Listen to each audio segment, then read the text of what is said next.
আমার রাজ্যে কিসের প্রকোপ নেমে এলো? এত জোরে বৃষ্টি তো এই গ্রামে আগে কখনো হয়নি। কথা আপনি ঠিকই বলেছেন মহারাজ। আমাদের এই গ্রামের পাশে যেমন নদী আছে, তেমনি রাজ্যে আমাদের প্রচুর গাছ আছে। সেই গাছই পারে নিজেকে বিলিয়ে দিয়ে আমাদের রাজ্যকে রক্ষা করতে। মহারাজ, সর্বনাশ হয়ে গেছে। কি হয়েছে? আমাদের নদীতে দেওয়া বাঁধের উপর ফাটল ধরেছে। এই বৃষ্টির আবহাওয়ায় নদীর জলও ফুলে ফেপে উঠছে বহুগুণ। এরকম বেশিক্ষণ চললে আজই আমাদের রাজ্য জলের তলায় তলিয়ে যাবে মহারাজ। সে কি? তাহলে এখন উপায়?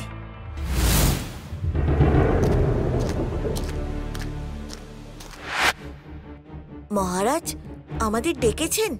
হ্যাঁ ভোলা, এখন তুমিই পারবে আমাদের এই বিপদ থেকে রক্ষা করতে। রাজ্যের হিতের জন্য আমি সবকিছু করতে রাজি আছি মহারাজ। কোন বিপদের কথা বলতে চাইছেন রাজামশাই? মানেটা কি নন্দী দাদা? আমাদের রাজ্যে জল ঢুকছে বাঁধের ফাটল দিয়ে, তা শোনোনি? শুনেছি, কিন্তু এতে তো অনেকগুলো বিপদ একসঙ্গে আসবে। কোনটা রাজামশাই থামাতে বলছে জানতে হবে তো। দূর বোকা, বিপদ তো একটাই, আর আমাদের যেমন করেই হোক ওই বাঁধের ফাটল দিয়ে জল ঢোকা আটকাতে হবে। বাঁধের ফাটল আমরা আটকাবো কি করে?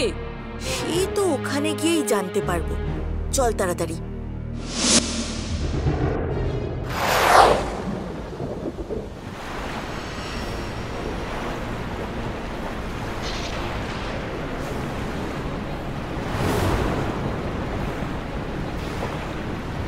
সর্বনাশ!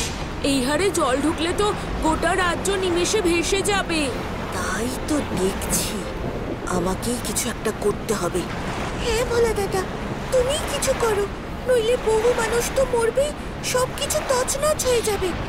কিন্তু সবার আগে আমাদের এই জল লোকালয়ে যাওয়ার আগে সেই জায়গার মানুষগুলোকে অন্যত্র সরাতে হবে।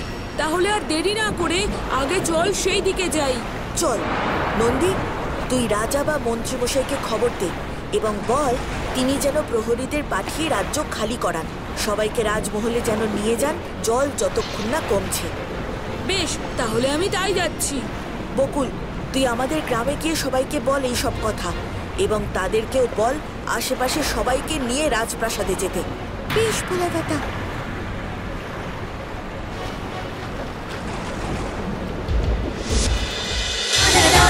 সাবাস ভোলা, আগামীকাল সকাল 9:30টায় সান বাংলায়।